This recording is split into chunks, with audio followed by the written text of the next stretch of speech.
ముఖ్యమంత్రి కేటీఆర్ ఈడీ విచారణకు హాజరయ్యారు. విదేశీ సంస్థకు నిధుల బదిలీ వ్యవహారంపై ఈడీ అధికారులు కేటీఆర్ ను ప్రశ్నించనున్నారు. కేటీఆర్ వెంట పెద్ద ఎత్తున బీఆర్ఎస్ కార్యకర్తలు తరలిరాగా పోలీసులు వారిని అడ్డుకున్నారు. కేటీఆర్ ను మాత్రమే లోపలికి పంపించారు. అక్కడ భారీ భద్రత ఏర్పాటు చేశారు. బాష్పవాయువు వాటర్ కెనాల్ ను తెప్పించారు. జై తెలంగాణ, జై కేటీఆర్ అంటూ కార్యకర్తలు నినాదాలు చేస్తున్నారు.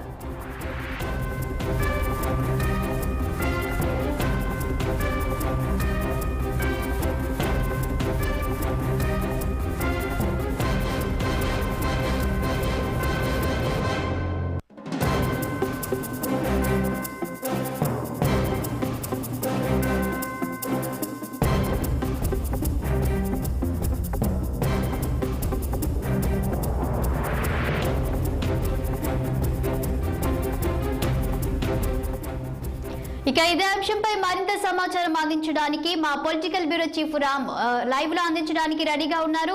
రామ్, చెప్పండి, ఇక ఈడీ విచారణకు కేటీఆర్ హాజరవుతున్నట్లు తెలుస్తుంది. ఇక తాజా సమాచారం ఏంటి? శాలిని, కొద్దిసేపటి క్రితమే బషీర్బాగ్లోని ఎన్ఫోర్స్మెంట్ డైరెక్టరేట్ ఈడీ కార్యాలయానికి బీఆర్ఎస్ పార్టీ వర్కింగ్ ప్రెసిడెంట్ మాజీ మంత్రి కేటీఆర్ హాజరయ్యారు. అయితే ఈయన ఈరోజు ఉదయం గండిపేటలోని గండిపేట జన్వాడలోని తన ఫామ్ హౌస్ నుంచి నేరుగా బషీర్బాగ్లోని ఈడీ కార్యాలయానికి చేరుకున్నారు. ఈ సందర్భంగా పెద్ద ఎత్తున కూడా బీఆర్ఎస్ పార్టీ శ్రేణులు, అదేవిధంగా పలువురు ఎమ్మెల్సీలు, మాజీ ఎమ్మెల్సీలు అందరూ కూడా ఈడీ కార్యాలయం బషీర్బాగ్ ప్రాంతాల్లో చేరుకోవడం జరిగింది. అయితే దీనికి ముందస్తుగానే పోలీసులు, నగర పోలీస్ కమిషనర్ సివి ఆనంద్ ఆదేశాల మేరకు అక్కడ స్థానిక డీసీపీ, ఏసీపీ, అది పోలీస్ అధికారులు అందరూ కూడా పెద్ద ఎత్తున భారీ పోలీస్ బందోబస్తు ఏర్పాటు చేశారు. దాదాపు 200 మంది పైగా పోలీసులు అక్కడ బందోబస్తు ఏర్పడింది. ఎందుకంటే మొన్న 6వ తేదీన బంజారాహిల్స్లోని ఏసీబీ కార్యాలయం వద్ద జరిగిన సంఘటన పోలీసులకు ఇబ్బందికరంగా మారింది. పెద్ద ఎత్తున పార్టీ కార్యకర్తలు అంతా కూడా ఏసీబీ కార్యాలయం గేట్ ముందుకు రావడంతో కేటీఆర్ రోడ్డుపైన నిలబడి పోలీసులతో వాగ్వాదం దిగడం వంటి పరిణామాల నేపథ్యంలో ఆ రోజు జరిగిన పరిణామాల నేపథ్యంలోనే ఉన్న అనుభవాన్ని దృష్టిలో పెట్టుకొని ఆ పరిస్థితిని ఎదురుకాకుండా ఉండేందుకు పోలీసులు ఈరోజు బషీర్బాగ్ ఈడీ కార్యాలయం చుట్టూ పెద్ద ఎత్తున పోలీసు బందోబస్తు ఏర్పాటు చేశారు. అయితే మొత్తంగా కూడా గత బీఆర్ఎస్ ప్రభుత్వ హయాంలో 10 ఏళ్ల పాటు 2014 నుంచి 2023 వరకు కూడా ఈరోజు తెలంగాణ రాష్ట్రం ఏర్పడ్డప్పటి నుంచి కూడా తెలంగాణ రాష్ట్రంలో బీఆర్ఎస్ పార్టీ ప్రస్తుత ప్రతిపక్ష నేత అప్పటి ముఖ్యమంత్రి కేసీఆర్ ఆధ్వర్యంలో 10 ఏళ్ల పాటు రాష్ట్రాన్ని పాలించింది. అయితే అదే సమయంలో ప్రస్తుతం మాజీ మంత్రిగా ఉన్న కేటీఆర్ కూడా మున్సిపల్ అడ్మినిస్ట్రేషన్ అండ్ ఇండస్ట్రీస్ మంత్రిగా కూడా పనిచేయడం జరిగింది. కాబట్టి ఏదైతే 2023 ఎన్నికల సమయంలో ఈ హైదరాబాద్లో జరిగిన ఫార్ములా కార్ రేస్ సంబంధించిన విషయంలో అప్పుడు హెచ్ఎండిఏ నిధులు 55 కోట్ల రూపాయలు విదేశీ సంస్థలకు ఇచ్చిన అంశంపై ఈరోజు ఫెమా రూల్స్ ఉల్లంఘించారని చెప్పి ఈరోజు ఈడీ విచారణకు రావాలని చెప్పి ఈడీ కేటీఆర్కు నోటీస్ ఇచ్చింది. ఈ నేపథ్యంలోనే కొద్దిసేపటి క్రితం ఆయన ఈడీ విచారణకు హాజరయ్యారు. అయితే ఈడీ ప్రధానంగా అప్పటి HMDA principal secretary Arvind Kumar, అదేవిధంగా హెచ్ఎండిఏ మాజీ చీఫ్ ఇంజనీరు బిఎల్ఎన్ రెడ్డి, వీళ్ళిద్దరు కూడా ఈడీ విచారణకు హాజరయ్యారు. ఇటు ఏసీబీ విచారణకు హాజరయ్యారు. ఇటు కేటీఆర్ మాత్రం ఏసీబీ విచారణకు హాజరయ్యారు. ఇవాళ ఈడీ విచారణకు హాజరవుతున్నారు. అయితే 55 కోట్ల రూపాయలు మనీ లాండరింగ్కు పాల్పడ్డారని చెప్పి అభియోగం నేపథ్యంలో ఏదైతే ఏసీబీ అధికారులు ఎఫ్ఐఆర్ నమోదు చేశారో, వైపు ఏసీబీ అధికారులు ఎఫ్ఐఆర్ నమోదు చేసి విచారణకు రావాలని చెప్పి పిలుస్తున్న పరిణామాల నేపథ్యంలోనే ఈడీ కూడా ఎంటర్ అయ్యి ఈడీ కూడా వీళ్ళ ముగ్గురికి నోటీస్ ఇచ్చింది. ఈ నేపథ్యంలోనే ఇవాళ ఈడీ ఆఫీస్కు కేటీఆర్ హాజరయ్యారు. అయితే ఈ మొత్తం కూడా పరిణామాలు చూస్తే గత బీఆర్ఎస్ ప్రభుత్వ హయాంలో అప్పటి మున్సిపల్ అడ్మినిస్ట్రేషన్ ఐటీ ఇండస్ట్రీస్ మినిస్టర్గా ఉన్న కేటీఆర్, ప్రిన్సిపల్ సెక్రటరీగా ఉన్న అరవింద్ కుమార్, హెచ్ఎండిఏలో చీఫ్ ఇంజనీర్గా పనిచేసిన బిఎల్ఎన్ రెడ్డి, ఈ ముగ్గురు కన్సర్న్లోనే ఈ 55 కోట్ల రూపాయల బదిలీ జరిగిందని చెప్పి ప్రస్తుతం రాష్ట్రంలో కాంగ్రెస్ పార్టీ ప్రభుత్వం వచ్చి ముఖ్యమంత్రిగా రేవంత్ రెడ్డి బాధ్యతలు చేపట్టాక గత బీఆర్ఎస్ ప్రభుత్వ హయాంలో అనేక పరిణామాలు, అనేక అవినీతి అక్రమాలు జరిగాయి కాబట్టి అన్ని విషయాలను కూడా బయటికి తీస్తాము. వాళ్ళు చేసిన అవినీతిని బయటికి తీసి ప్రజల్లో ఎండగడతాము. వాళ్ళు అనవసర అవినీతి అక్రమాలకు పాల్పడ్డారు కదా, అందులో బయట నుంచి కక్కిస్తామని కూడా ముఖ్యమంత్రి రేవంత్ రెడ్డి పదే చెప్పేవాడు.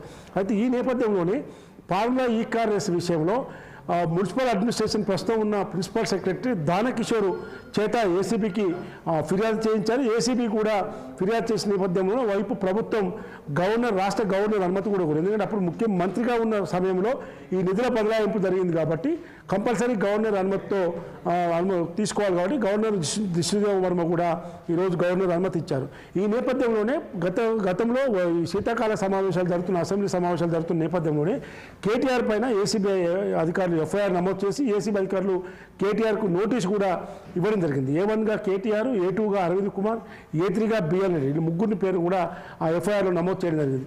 దీనిపైన తనపై రాజకీయ కక్షతో ఎలాంటి తప్పు చేయకుండా కేసులో ఇరికించారని చెప్పి హైకోర్టును కేటీఆర్ ఆశ్రయించి క్వాష్ పిటిషన్ వేయడం జరిగింది.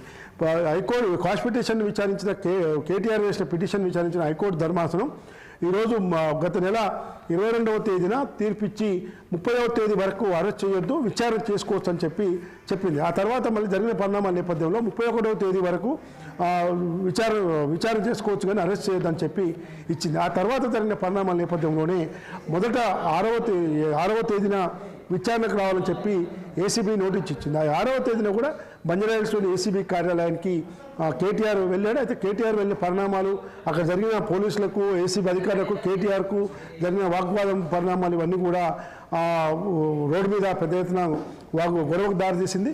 ఆ రోడ్డు మీద నిల్చొని 40 నిమిషాల పాటు నిల్చొని కేటీఆర్ ఏసీబీ అధికారులకు వాళ్ళు అడిగిన అంశాలను లెటర్ రూపంలో ఇచ్చి మళ్ళీ అక్కడి నుంచి తెలంగాణ భవన్కు ఆయన బయలుదేరారు. ఈ సందర్భంగా ఏసీబీ అధికారులు మరోసారి రావాలని చెప్పి నోటీస్ ఇచ్చి ఇవ్వడం జరిగింది.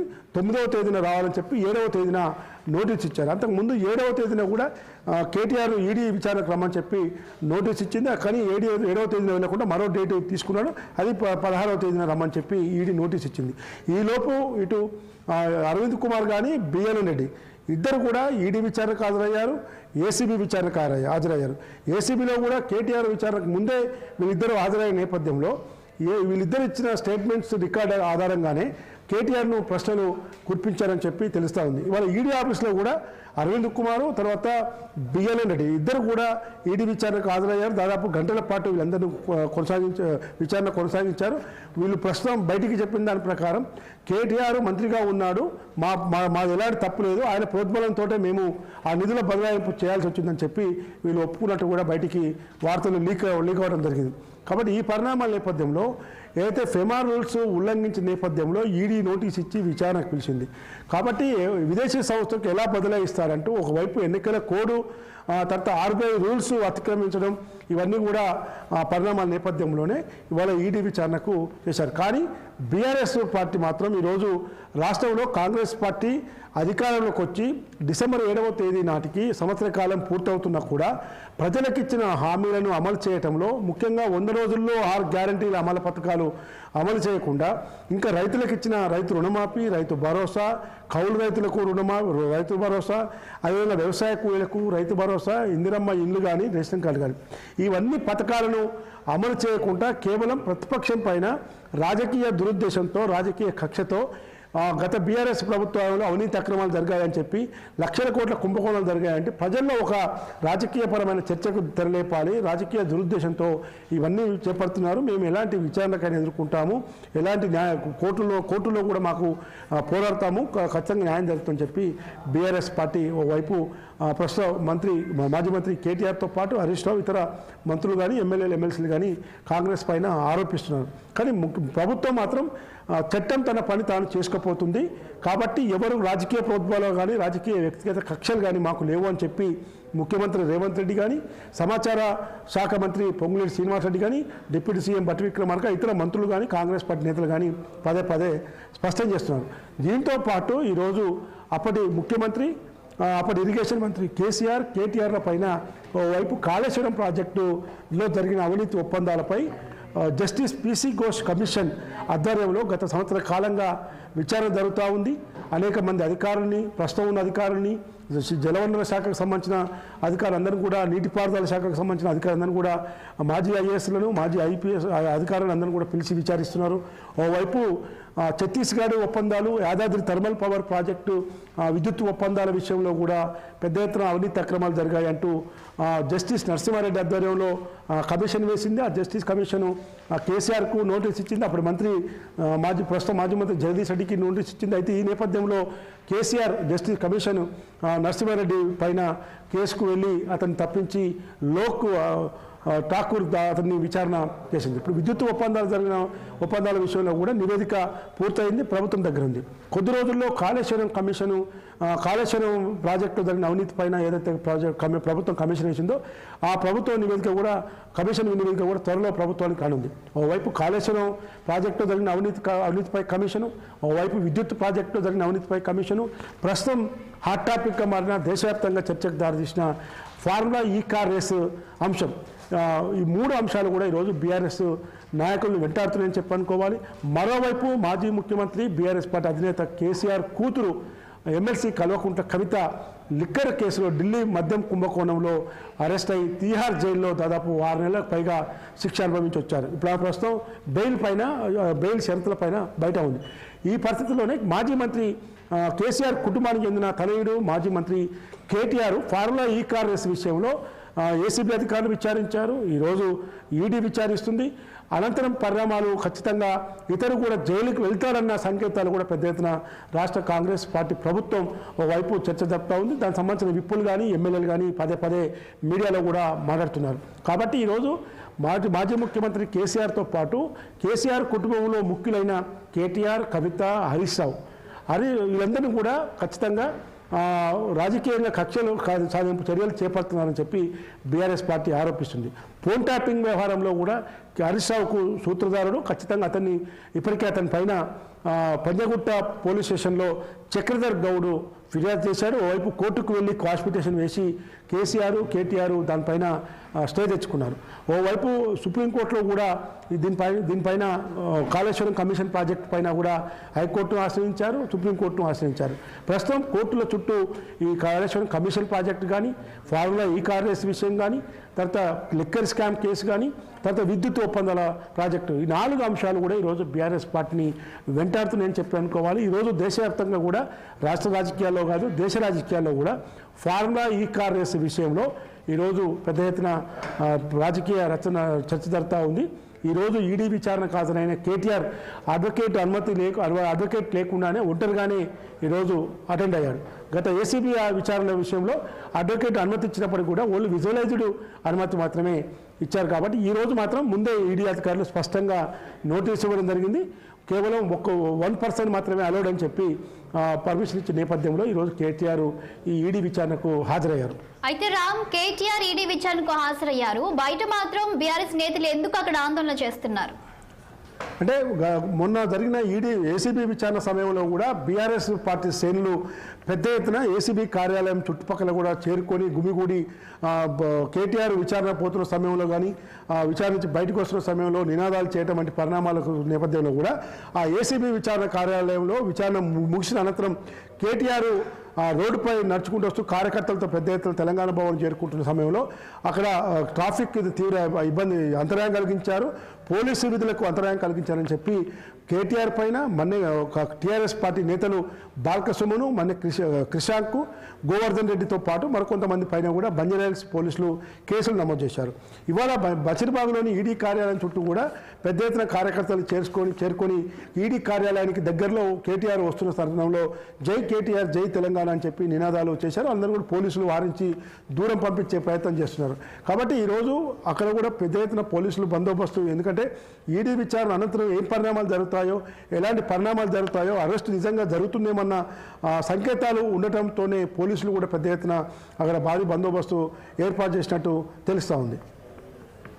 విచారణకు వెళ్లే ముందు కేటీఆర్ న్యాయ నిపుణులతో మాట్లాడారా, వాళ్ళతో భేటీ అయ్యారా? అంటే గత 2-3 రోజులుగా ఎప్పుడైతే ఈడీ విచారణ రావాలని చెప్పి నోటీసులు ఇచ్చారో అప్పటి నుంచి కూడా ఇతను ఇటు రాష్ట్రానికి సంబంధించిన అడ్వకేట్స్తో పాటు ఢిల్లీలో ఉన్న అడ్వకేట్స్ కూడా మాట్లాడుతూ ఉన్నాడు. ఎందుకంటే నిన్ననే సుప్రీంకోర్టులో ఏదైతే ఏసీబీ అధికారులు ఎఫ్ఐఆర్ నమోదు చేశారో అందులోకి వెళ్ళి తన పేరు తీసేయాలని చెప్పి క్వాష్ పిటిషన్ వేశారు. ఈ నేపథ్యంలో జరిగిన నిన్న జస్టిస్ బేలా త్రివేది ధర్మాసనం ముందు జరిగిన పరిణామాల నేపథ్యంలో విచారణ నేపథ్యంలో క్వాష్ పిటిషన్ను డిస్మిస్ చేసింది. ఈ నేపథ్యంలో కేటీఆర్ తరపు న్యాయవాది సుందరం ఆ క్వాష్ పిటిషన్ను వెనక్కి తీసుకున్నారు.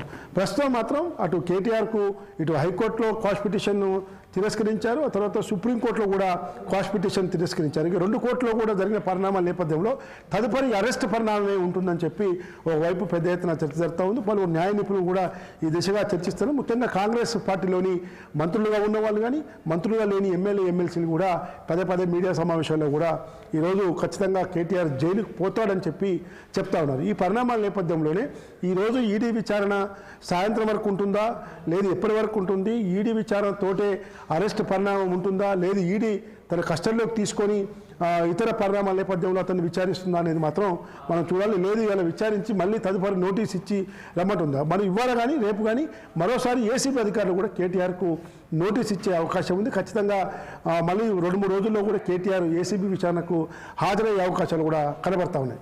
రామ్, ఈడీ విచారణ ఏ విషయాలపై ప్రశ్నిస్తుంది?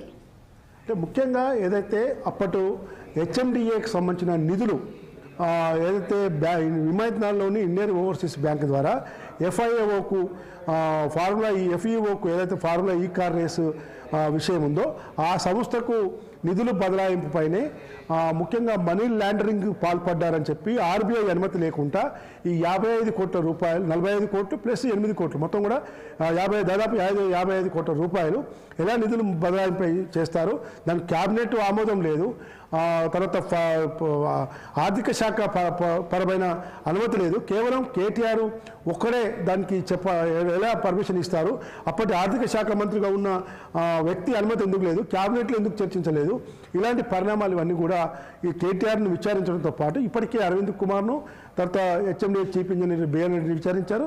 మరికొద్ది రోజుల్లో కూడా అవసరం అనుకుంటే ఆ బ్యాంకు ఉద్యోగుల్ని, బ్యాంక్ మేనేజర్ను, హెచ్ఎండిఏ సిబ్బందిని కూడా కొంతమందిని కూడా విచారించే అవకాశం ఉందని తెలుస్తూ ఉంది. అయితే రామ్, కేటీఆర్ని అరెస్ట్ చేస్తారనే ప్రచారం జరుగుతుంది, ఇది నిజమేనా? ఒకవేళ కేటీఆర్ని అరెస్ట్ చేస్తే బీఆర్ఎస్ పార్టీ ఎలాంటి స్టెప్ తీసుకొనుంది, పరిణామాలు ఎలా ఉండబోతాయి అనుకోవచ్చు? ఇప్పటికే ఈడీ విచారణ పేరుతో వైపు సిబిఐ అధికారులు గతంలో హైదరాబాద్లో బంజారా హిల్స్లో ఎమ్మెల్సీ కల్వకుంట్ల కవితను మొదట సిబిఐ అధికారులు వచ్చారు. సిబిఐ అధికారులు వచ్చి విచారణ పేరుతో విచారణ జరిపి అరెస్ట్ అని తక్షణమే చూపించారు. ఆ రోజు సాయంత్రమే ఆమెను ఢిల్లీకి తీసుకెళ్లారు. ఢిల్లీలో రౌజ్ అవెన్యూ కోర్టులో హాజరుపరిచారు. ఆ తర్వాత ఈడీ కస్టడీకి తీసుకుంది. ఈడీ విచారణ కార్యాలయానికి కూడా ఆమె అనేక మార్లు హాజరైంది. ఆ తర్వాత తిహార్ జైలుకు వెళ్ళడం, తిహార్ జైలు నుంచి అనేక మార్లు ఈడీ రౌజ్ అవెన్యూ కోర్టుతో పాటు ఈడీ విచారణకు కూడా హాజరైంది. ఇప్పుడు ప్రస్తుతం కేటీఆర్ పరిస్థితి కూడా ఇప్పటికే ఏసీబీ విచారించింది, ఈరోజు ఈడీ విచారిస్తుంది, మరోసారి ఏసీబీ విచారిస్తుందా, మరోసారి ఈడీ విచారిస్తుందా, రావాలని నోటీసులు ఇస్తుందా అనే పరిణామాలపై మాత్రం బీఆర్ఎస్లో ఒక ఎంత ఉత్కంఠ నెలకొందని చెప్పనుకోవాలి. ఒకవేళ ఈడీ విచారణ అనంతరం ఏసీబీ విచారణకు పిలిచి మళ్ళీ విచారించి అప్పుడే అదుపులోకి తీసుకుంటారా, లేదు ఈడీ ఈరోజు విచారించి ఆయన సహకరించట్లేదు, తగిన సమాచారం ఇవ్వట్లేదని చెప్పి అదుపులో తీసుకొని విచారిస్తారా అనేది మాత్రం చూడాలి. ఒకవేళ ఈడీ విచారించి అదుపులో కేటీఆర్ సహకరించకపోతే ఢిల్లీకి కూడా తరలిస్తారని చెప్పి తెలుస్తుంది. ఎందుకంటే ఇక్కడ హైదరాబాద్లో రాష్ట్రంలో మంత్రిగా పనిచేశాడు, బీఆర్ఎస్ పార్టీలో ఒక బలమైన నాయకుడు, ఇతరులను ప్రభావితం చేయగల వ్యక్తి అని చెప్పి కూడా భావిస్తే మాత్రం ఖచ్చితంగా ఈడీ అదుపులోకి తీసుకొని ఢిల్లీకి తరలించే అవకాశం కూడా ఉంటుంది. Thank you Ram.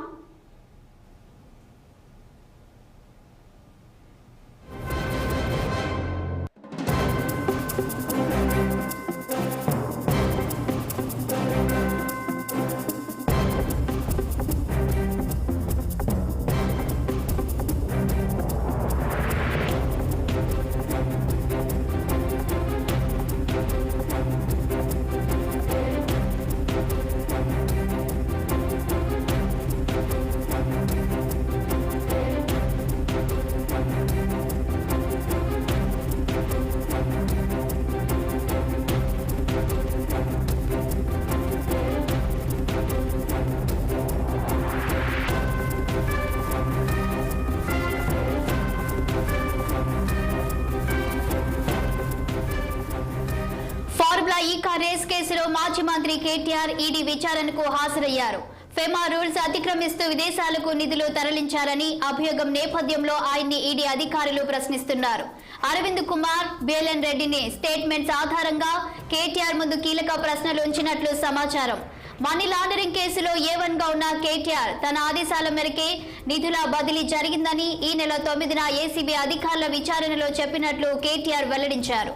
ఈడీ కేసులో ఇప్పటికే అరవింద్ కుమార్, బిఎల్ఎన్ రెడ్డిని విచారించారు. తమ తప్పేమీ లేదని, కేటీఆర్ బలవంతంతోనే చేశామని వెల్లడించారు ఇద్దరు అధికారులు. ఈ నేపథ్యంలో కేటీఆర్ విచారణపై తీవ్ర ఉత్కంఠ నెలకొంది. ఆయన్ని అరెస్టు చేస్తారన్న ఊహాగానాలు ఊపందుకున్న నేపథ్యంలో బీఆర్ఎస్ నేతలు ఈడీ ఆఫీస్ వద్దకు భారీగా తరలివస్తున్నారు. ఇప్పటికే కార్యకర్తలు అక్కడికి చేరుకొని ఆందోళనకు దిగడంతో పోలీసులు చెదరగొట్టారు.